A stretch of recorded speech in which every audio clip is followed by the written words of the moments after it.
So I think one of the best things that I read whenever I see someone get the F around and find out treatment when they realize that, oh, all the stuff that I've been advocating for actually has consequences. You know what I mean? Like you see that happen quite a lot recently, where you're going to see a lot of actresses, actors, voice actors, whatever. In this situation, it seems to be a voice actor, but you get a lot of this where they start advocating for progressive policies. They start talking about it on their Twitter profiles. They start promoting it on their Instagrams. And then all of a sudden, when they start losing job opportunities because they advocated for this nonsense of everybody's skin color has to match whatever character they're playing, all of a sudden, they start to realize that probably wasn't the greatest idea. And again, it happens so many times that it's actually pretty damn comical at this point. So we have an article here from Bounding Into Comics where it says Western voice actor SungWon Cho unhappy, reaping what he sowed, and complains that the industry is now segregating roles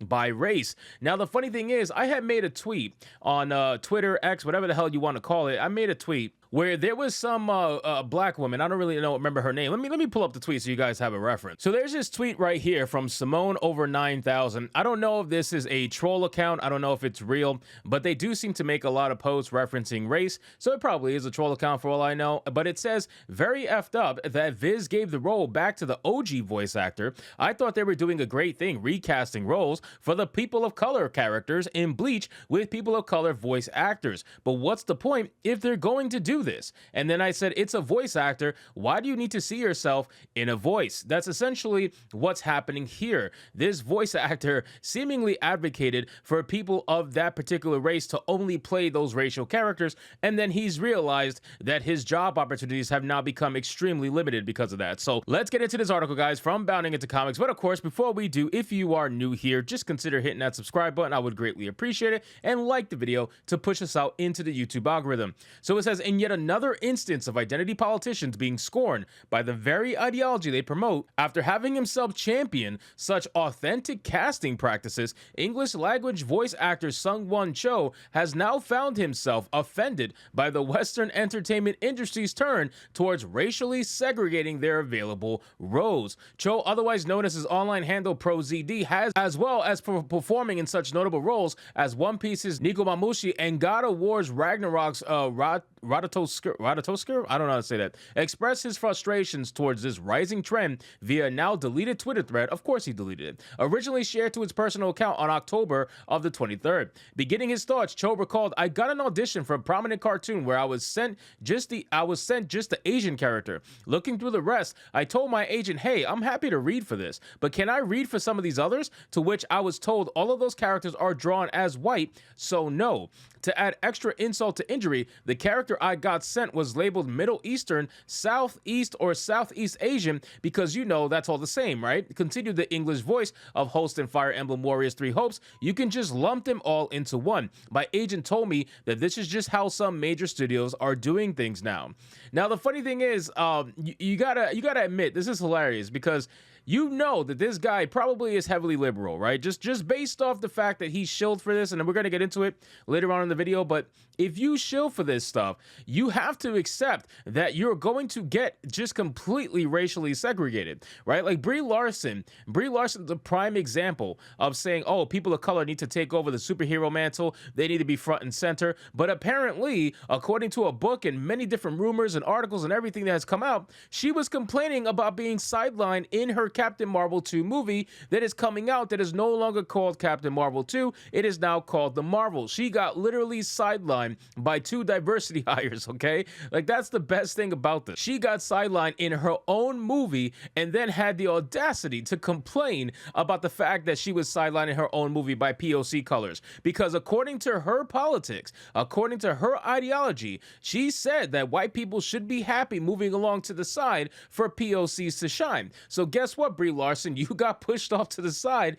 so that POCs can shine. But the funny thing is, these progressives, they vote for stuff that makes them feel good, but they don't realize that those feel-good emotions, those feel-good policies, they have real-world consequences, and they don't realize that until it happens to them. Once it happens to them, that's when they lose their mind, and they are no longer happy about it. They don't realize, like, oh, this is happening to me? No, that's not allowed. It was only supposed to happen to other people. It wasn't wasn't supposed to happen to me. I'm special. I'm supposed to keep my job. You know what I mean? So it's just ridiculous that you see this happen time and time again. And this is just another example. So then, instead of attempting to head off his critics, Cho then argued naysayers will go, oh, don't you want authentic casting? But if your entire main cast is all white and you have one token side character who can apparently just be any type of Asian ever, this is not a level playing field. Well, the thing is, hey, the show was written and designed with mostly white characters, so we need to make sure that we have the proper races voice acting for those characters, right? You can't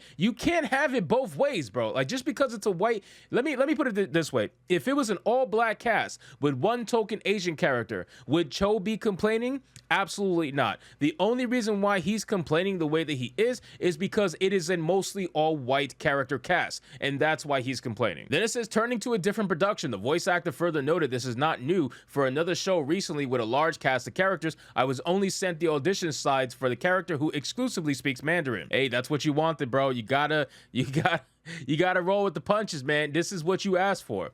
I don't speak Mandarin, said Cho. It's demoralizing, and as much as I love voiceover, the future looks bleaker every day. Well, you shouldn't have voted, and you shouldn't have actively pushed these policies that make this happen in the first place in your industry, man. Like, that's the fucking problem.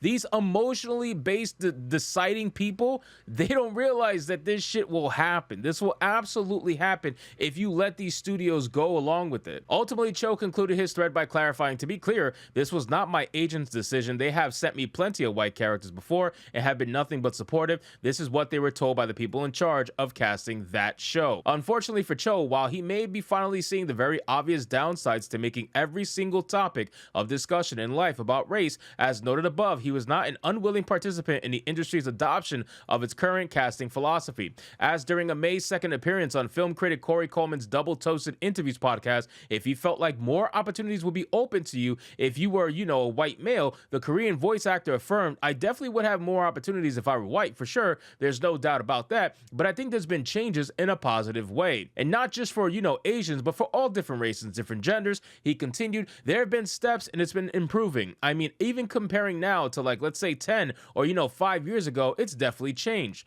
Like, I think studios are much more aware of, hey, we should, cast authentically. Cho then opined to his host, so there have been some good steps, but we still have a long way to go. And I'm just hoping that as time goes on, more and more doors will open for, diverse talent. As to Cho's complaint about various Asian ethnicities being lumped into one general casting group, while admittingly a tone-deaf move by studios, it is also an unfortunate result of the industry's obsession with race. And that's the most plainest, obvious way to put it, ladies and gentlemen. You can't make it more simple than that. You cannot make this about race and then all of a sudden complain because you were replaced racially. Like, it just doesn't work this way.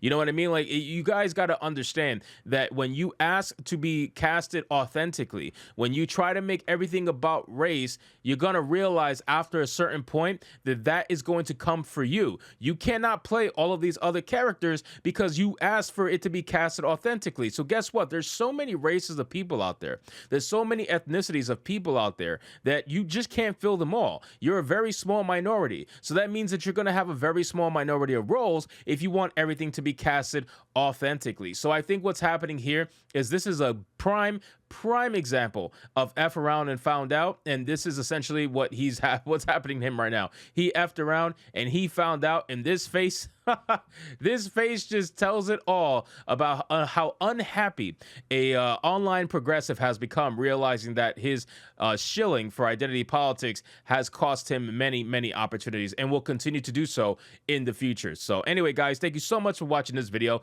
I hope you did enjoy it, and if you did, consider leaving me a subscribe. I would greatly appreciate it. Don't forget to like the video, comment, let me know what you thought, and I'll see you guys on the next one. Hypnotic out.